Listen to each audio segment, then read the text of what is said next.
আচ্ছা, ফার্স্টে আমি যেটা এখন দেখা যাচ্ছে মানে এই যে হাত আপার পার্ট নিচে, আমার এরকম একটা লং ফ্রক ছিল ক্লাস 7-এর লং ফ্রকটা। তো রিসেন্টলি আমার একটা অনুষ্ঠান বাড়ি আছে, তো সেখানকার থিম হচ্ছে লং ফ্রক, সবাই বেশিরভাগ লং ফ্রক পরছে।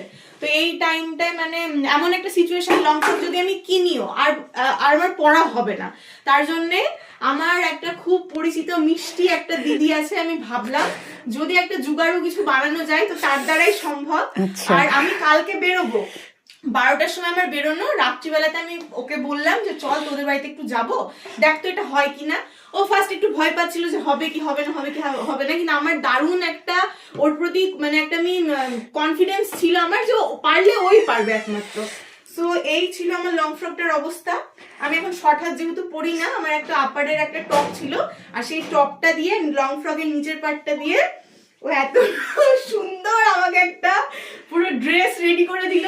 মানে এটা বোঝার কোনো উপায় নাই যে এই দুটো আলাদা। মানে এটা পুরো কেটে ও নিচটা এত সুন্দর করে জয়েন করেছে, পুরো মনে হচ্ছে যে এটাই আমি কিনে এনেছি দোকান থেকে, এত সুন্দর। আচ্ছা, তোমরা এবার দেখে জানাও। এটা যে আমি বললাম তাই, কিন্তু ফার্স্টেই আমি যদি না বলে সামনে আসতাম, কারোর বোঝার উপায় ছিল না যে এটা এই 1 ঘন্টা টাইমের মধ্যে বানানো। টাইমটাও 1 ঘন্টাও লাগেনি, 45 মিনিট টাইমের মধ্যে পুরো জিনিসটা রেডি। আমি একটু পুরো সুন্দর করে দেখিয়ে দিচ্ছি চারিপাশ থেকে। আমার ভীষণ পছন্দ হয়েছে। আমি যে মানে কি বলবো, যে আমার মানে কনফিডেন্টটা ছিল আমার ওকে নিয়ে যে ওই পারবে, তো সেটাও রেখেছে, তার জন্য আমি আরো বেশি খুশি।